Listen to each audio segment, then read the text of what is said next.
All right, everyone, welcome back into another props video. Going to be jumping into the top prop bets on PrizePicks today for Taco Tuesday. We're going to start with the NBA, and then we're going to get into a bunch of different sports and prop bets that we can be jumping on as well.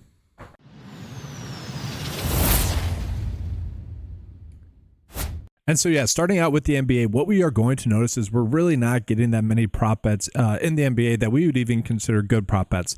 Now, this probably will change throughout the day. We'll be getting some good fantasy score prop bets throughout the day. But, guys, we're getting an extremely limited board in the NBA today as it currently sits. And obviously, we don't want to force it, okay? So we're not going to be attacking any prop bets right now. If you guys are some that maybe bets elsewhere, you could attack some of these hammer bets that we are getting on PrizePicks currently. But really, that is it for NBA. So with that, guys, we're going to jump into where we are getting the best prop bets. And one of the best prop bets that we have is actually going to be a soccer prop bet. And yes, one of the best prop bets is going to be the soccer prop bet, over 1.5 shots on target. This is actually popping up as a pretty popular bet as well. I'm not exactly sure why that is, whether people are attacking that because it's a good bet. You know, looking at the game log, it's not because of the game log, which I think is encouraging there. But maybe just a lot of people are attacking the best prop bet here, with the best bet on the board currently here as well. So from there, we're going to jump into a bunch of college basketball prop bets. That's where we're currently getting the best edge. I know a lot of people want to bet on the NBA. I will be covering the MLB as well in a separate video for the opening day, but we're not getting many MLB prop bets. A lot of people will comment, hey, you need to cover NHL more. I'm like, I would if they were good prop bets. I can't do that because there's not good prop bets. That's not on me. That's on PrizePicks. That's on Underdog for adjusting their lines so much so that we aren't getting any good prop bets. So what I like to do is just give you guys the best bets possible. As you guys probably know that by now. Speaking of which, Jefferson on Sunday night for Iowa State. That was super tilting. He was like the only one out of the top 7 prop bets that missed on PrizePicks. And he was the best bet on the board, even in comparison to Underdog. Freaking 4 turnovers for him and 5 missed free throws to chalk insanely. Very tilting because it would have been a pretty massive day had he gotten the over. Had a lot of 5 out of 6 lineup slips on Sunday. That was tilting. But anyways, we are getting a lot of good college basketball prop bets here as well. So we got Chaz for over 4 rebounds. I don't mind this one. This one has a solid chance to be a push. If you look at his 2 tournament games thus far, he's gotten 4 and 5. So I do think there's a great chance for this to be a push. The average sportsbook line has it closer to a 50-50 for him to get 4.5. So not terrible there. And then we're getting to some interesting prop bets here with some, potential game stacks. So let's go ahead and take a peek at the 2 Maryland prop bets that we're getting. We got Gillespie for under his fantasy score, and then I got Julian Reese for over his fantasy score. So let's start with the first one. So we look at Gillespie. We are going to notice that he has been pretty darn consistent, at least at getting to that line or close to that line. Now, the interesting thing with Maryland is they've gotten pretty lucky with their matchup draw. Okay, they were one of the teams that was highly likely to make it to the Sweet 16 because Colorado State was the favorite to win in their opening round. So they got a pretty easy matchup in round 2 then. And if you look at it, guys, I know Michigan has won a couple of games straight. They beat Maryland as well. They've been very fortunate with the way games have went to closeout games. Some tip balls going their way, some kind of bad calls going their way as well. That's not to take away from Michigan. I'm just I don't think Michigan's all that good of a team in comparison. Okay, again, not saying they're a bad team. You guys would get the point in a second here. Illinois, obviously they lost. Not a terrible team, but not great. They're going against Florida is the point, right? And so if we're looking at this consistent game log where against Michigan, against Illinois, he got the over in one, didn't get the over in another, 2 easy matchups thus far to the start of the tournament. If we're looking at that and seeing, all right, he is playing a much more difficult opponent, I could see why Vegas is liking the under. I can buy that. Obviously we don't like the game log, but I can get behind the under for this. I don't know if we need to go crazy with it, but not a bad spot to get to. Okay. But then we look at Julian Reese as well. It is interesting to me that the average sportsbook line is liking the over a little bit more here. To me, I would assume it'd be more matchup based, right? That's kind of the point I was trying to get. It's kind of strange that Vegas is telling us to bet the over for Reese, giving him an average sportsbook line of 31.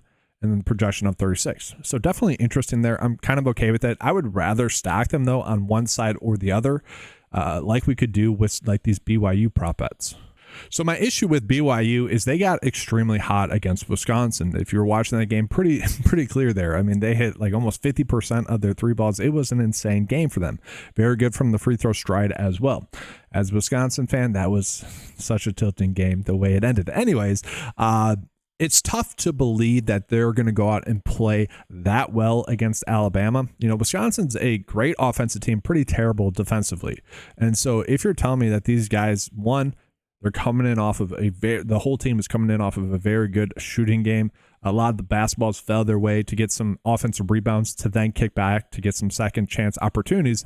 I just don't see that kind of happening for them against Alabama. So these are two prop bets that are popping up for the over. I don't mind using those two together as a stack, kind of just betting on that game being another good game for BYU.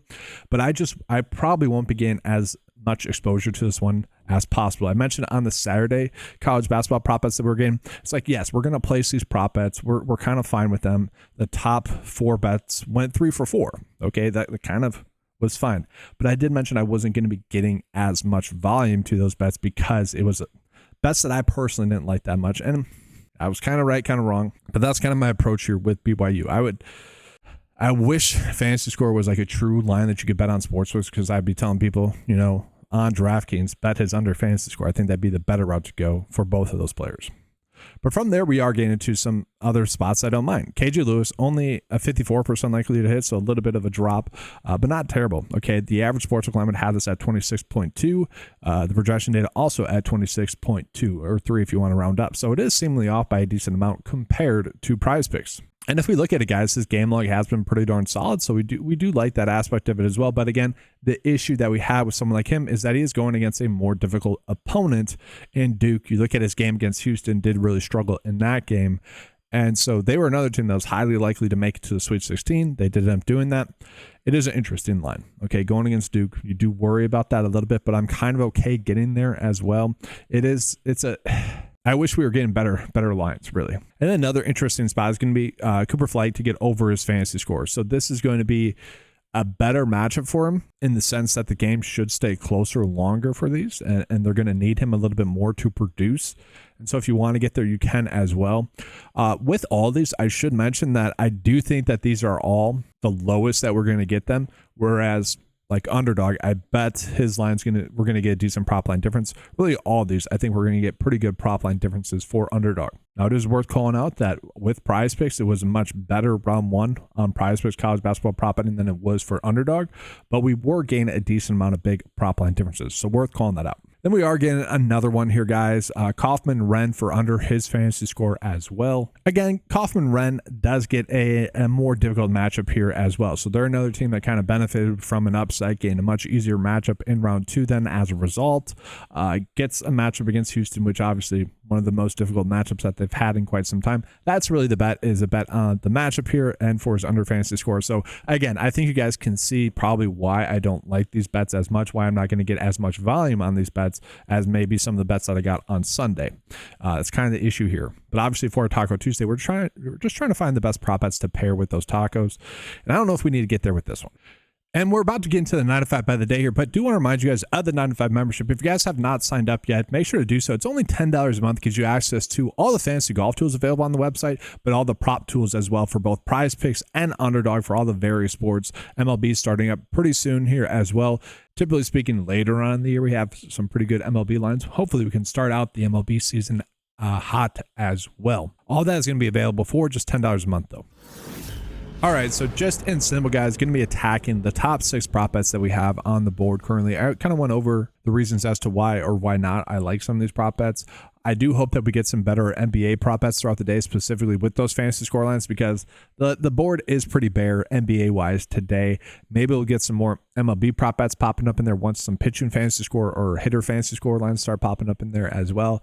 But it is what it is. These are the best bets that we have on the board right now. I know it sucks. A lot of these bets are going to be like 2 days from now, which it is what it is, but can't really control that. But that's going to do it, guys. Thank you for watching. Good luck with all your bets today. Leave a like, comment your guys' favorite prop bet, and as always, let's keep cashing.